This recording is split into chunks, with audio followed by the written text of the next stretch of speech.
Barack Obama quotes, "Change will not come if we wait for some other person or if we wait for some other time. We are the ones we've been waiting for. We are the change that we seek." The best way to not feel hopeless is to get up and do something. Don't wait for good things to happen to you. If you go out and make some good things happen, you will fill the world with hope. You will fill yourself with hope. A change is brought about because ordinary people do extraordinary things. Yes, we can. We are the change we have been waiting for. In the unlikely story that is America, there has never been anything false about hope. In the face of impossible odds, people who love this country can change it.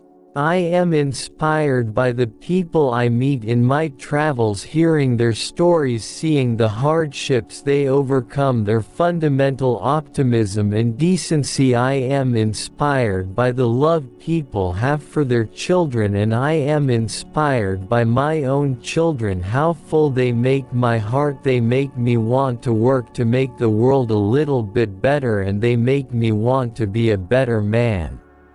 If you're walking down the right path and you're willing to keep walking, eventually you'll make progress. If there's a child on the south side of Chicago who can't read, that matters to me. Even if it's not my child. If there's a senior citizen somewhere who can't pay for their prescription, who has to choose between medicine and the rent that makes my life poorer, even if it's not my grandparent.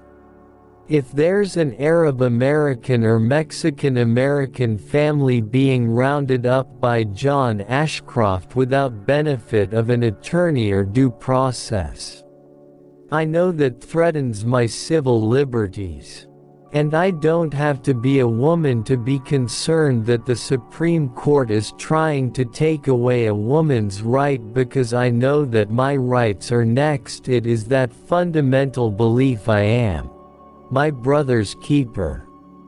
I am my sister's keeper that makes this country work. There's not a liberal America and a conservative America. There's the United States of America. One voice can change a room, and if one voice can change a room, then it can change a city.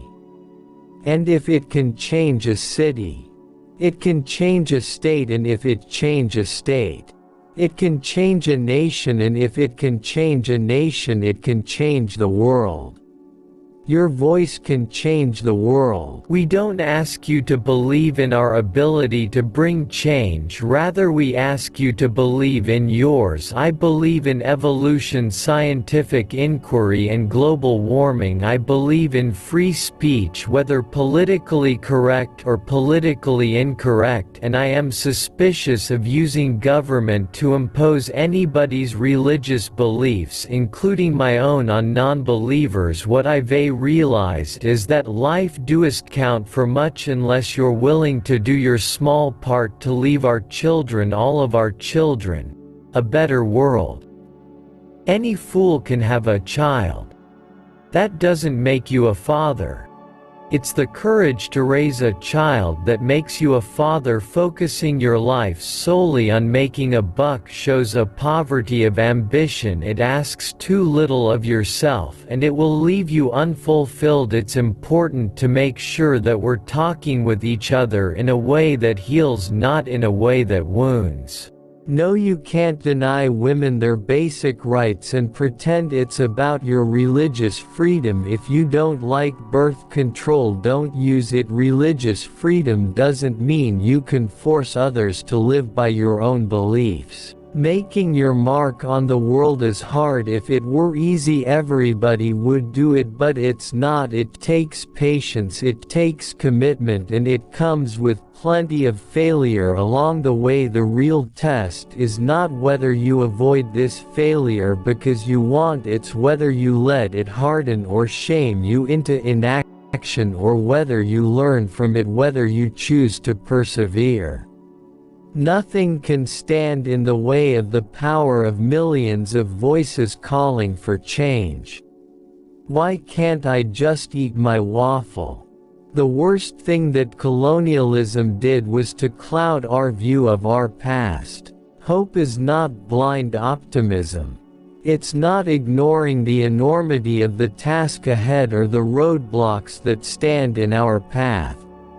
It's not sitting on the sidelines or shirking from a fight. Hope is that thing inside us that insists, despite all evidence to the contrary, that something better awaits us if we have the courage to reach for it and to work for it and to fight for it. Hope is the belief that destiny will not be written for us, but by us, by the men and women who are not content to settle for the world as it is, who have the courage to remake the world as it should be. I have always believed that hope is that stubborn thing inside us that insists, despite all the evidence to the contrary, that something better awaits us so long as we have the courage to keep reaching, to keep working, to keep fighting. Our stories may be singular, but our destination is shared. The study of law can be disappointing at times, a matter of applying narrow rules and arcane procedure to an incooperative reality. A sort of glorified accounting that serves to regulate the affairs of those who have power, and that all too often seeks to explain, to those who do not, the ultimate wisdom and justness of their condition. But that's not all the law is. The law is also memory. The law also records a long-running conversation, a nation arguing with its conscience. Enthusiasm makes up for a host of deficiencies. You can't let your failures define you. You have to let your failures teach you.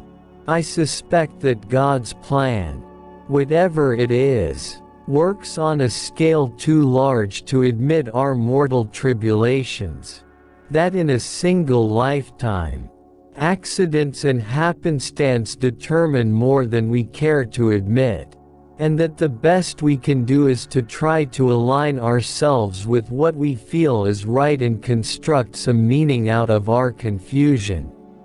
And with grace and nerve play at each moment the hand that we're dealt. While we breathe, we will hope.